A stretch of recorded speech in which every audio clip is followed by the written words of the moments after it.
আমাকে কেউ জিজ্ঞেস করেছিল যে বিং এ ফাউন্ডার আপনি একজন এমপ্লয়ির মধ্যে বা আপনার রিসার্চ ক্যান্ডিডেটের মধ্যে আপনি কি দেখবেন।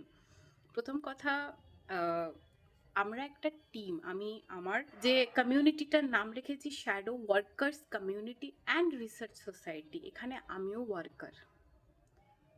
তো কাজ করতে গেলে একসাথে কিছু এথিক্যাল কিছু রুলস আছে যেগুলো মেনটেন করতে হয়।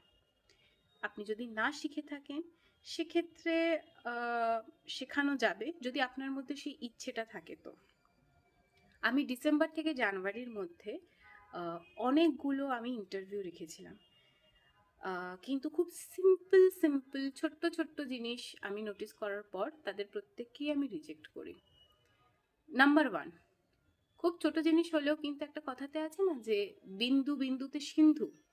আজ এটা ছোট, কাল যদি আমি ঠিক করার চেষ্টা করি কিন্তু সেই মানুষটা যদি ঠিক না হয়, তাহলে সেখান থেকে আমার কমিউনিটিটা শেষ হয়ে যাবে, সেটা আমি চাই না। তো নাম্বার ওয়ান, পাংচুয়ালিটি ইস্যু। যে মানুষটার লাইফে, সে ছোট হোক বড় হোক যে বয়সেরই হোক, ডিসিপ্লিন থাকবে না, সেলফ ডিসিপ্লিন। এই ডিসিপ্লিনটা কাউকে শেখাতে লাগে না। আমি যেমন একটা খুব ডিসফাংশনাল ফ্যামিলি ব্যাকগ্রাউন্ড থেকে এসেছি, যেখানে আমি প্রত্যেকটা জিনিসই প্রায় সেলফ মেড। আমাকে কেউ কিছু শেখায়নি, আর আমার বড় হয়ে ওঠাতে প্রচণ্ড নয়েজ ছিল। সো সেক্ষেত্রে আমি বাড়ির থেকে, টু বি ভেরি অনেস্ট, কিছু শিখে উঠতে পারিনি। যা আজ আমি যা ডিসিপ্লিন মেনটেন করি, যা আমার ইভেন কনজামশন প্যাটার্নও সব নিজের তৈরি করা। আমি কি কনজিউম করব, সে খাবার হোক বা সোশ্যাল মিডিয়াতে আমি কি স্ক্রল করব বা আমার লাইফে আমি কি ভ্যালু অ্যাড করব, এসবই আমি নিজে শিখেছি, আমাকে কেউ শেখায়নি হাতে ধরে।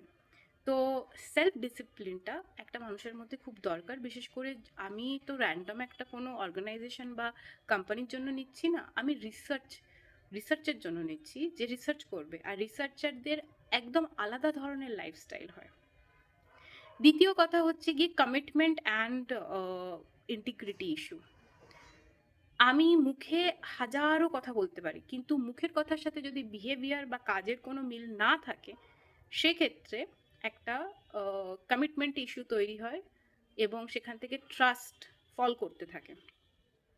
ট্রাস্ট বিল্ড করা একটা বড় জিনিস, যে কোনো কাজে, যে কোনো কাজে, আপনি যে কোনো ফিল্ড বা ইন্ডাস্ট্রিতে যান। দেন ইন্টিগ্রিটিটা অনেস্টির বিয়ন্ড, এটা জেনে রাখুন। অনেস্টি মানে আমি এই কাজটা করেছি বা এই কাজটা ভুল করেছি ওটা স্বীকার করা, বা যেটাকে বলে নর্মাল অ্যাকাউন্টেবিলিটি।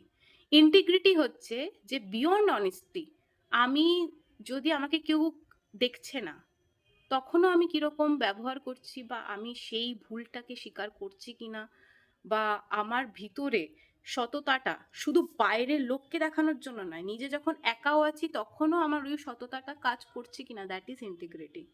তাই আমি দেখি যে একটা মানুষ কতটা অনেস্ট সেটা আমার কাছে যায় আসে না, অনেস্ট সবাই হতে পারে, মুখের উপর বলে দিল ভুল করে। কিন্তু ইন্টিগ্রিটি হচ্ছে যে অ্যাকাউন্টেবিলিটি নিতে পারে, হ্যাঁ আমি এই ভুলটা করেছি, এটা হবে না, বা এটার উপর আমি কাজ করব।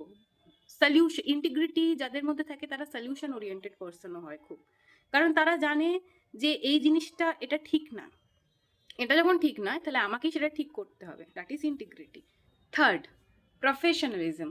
তোমার লাইফে অনেক ঝড়ঝাপটা থাকতেই পারে, তুমি রিসার্চার হো বা যে কোনো কোম্পানিতেও যদি চাকরি করো, তোমাকে প্রফেশনালিজমটা মেনটেন করতে হবে, আর এটাও কেউ শিখিয়ে তোমাকে ঠিক করতে পারবে না, এটা তোমার মধ্যে আনতে হবে।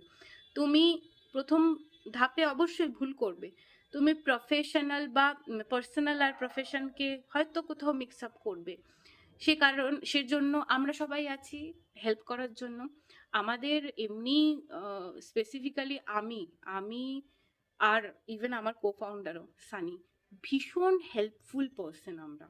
মানে আমরা, আমাদেরকে just, you can be anything in front of us, you can be even vulnerable, but তোমার মধ্যে ওই শক্তিটা থাকতে হবে যে তুমি ওটাকে ঠিক করতে চাও ভিতর থেকে। সো প্রফেশনালিজম মেনটেন করা মানে আমার মধ্যে এই ডার্ক সাইডটা আছে, কিন্তু তাও আমি এটার জন্য অন্য কারোর সাথে বাজে ব্যবহার করা বা অন্য কাউকে প্রবলেমে ফেলা বা অন্য কাউকে কোনো রকমভাবে হার্ট করা, এটা আমি করতে পারি না। মাথায় এই চিন্তাটা অ্যাওয়ারনেসের সাথে যার আসবে বা থাকবে, সে প্রফেশনালিজমটা এমনিই মেনটেন করবে।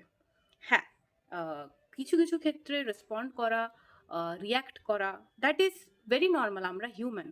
কিন্তু সেটা সে কন্টিনিউ করছে কিনা, বা সেটাকে সে শুধরাচ্ছে কিনা, বা পরবর্তীকালের তার সেম প্রবলেম বা ইস্যুর জন্য তার রিয়্যাক্ট কি যাচ্ছে, এগুলো সব কিন্তু ম্যাটার করে।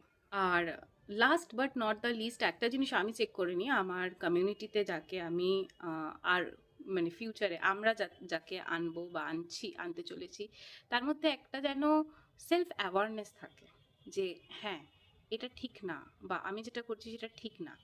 অনেক সময় আমি এটা বলছি না যে সমস্ত এনার্জিকে অ্যাবজর্ব করতে থাকো, 50টা মানুষ তোমাকে বলবে এটা ভুল করছিস, অথচ সেটা কিন্তু ঠিক, কিন্তু তাও সামনের মানুষটা বলছে ভুল করছিস। আমি সেটাকে অ্যাবজর্ভ করতে বলছি না, বাট তোমার ভিতর থেকে যখন আওয়াজ আসবে যে এটা ঠিক না, সেটাকে শোনো, সেটাকে শুনে সেটাকে কতটা তুমি ইমপ্লিমেন্ট করবে, কতটা তুমি সেক্ষেত্রে নিজেকে ঠিক করবে। সেলফ অ্যাওয়ার একটা person can bring change, not even ওই ভিতরটার মধ্যে, বাট অলসো আউটসাইড। সে একটা আউটসাইডেও একটা চেঞ্জ আনতে পারে। সো এই কয়েকটা কোয়ালিটিস আমি দেখি বিং আ ফাউন্ডার, আর আমার মনে হয় যে কোনো কোম্পানি বা অর্গানাইজেশনে এটা দেখা উচিত। কারণ যে ভিতর থেকে চেঞ্জ হতে চায় বা জেনুইন পার্সন হয়, বা যার মধ্যে এই গুণগুলো থাকে, তাকে স্কিল করা, তাকে আপস্কিল করা, তার স্কিলকে এনহ্যান্স করে আরও শার্পেন করা, এটা কোথাও আপনার ব্র্যান্ড, আপনার কোম্পানি, আপনার কমিউনিটি, আপনার অর্গানাইজেশনের জন্য একটা প্লাস পয়েন্ট। এটা পরবর্তীকালে আপনার কোম্পানিকে গ্রো করার জন্য এটা বড় একটা ওয়েপন। Thank you.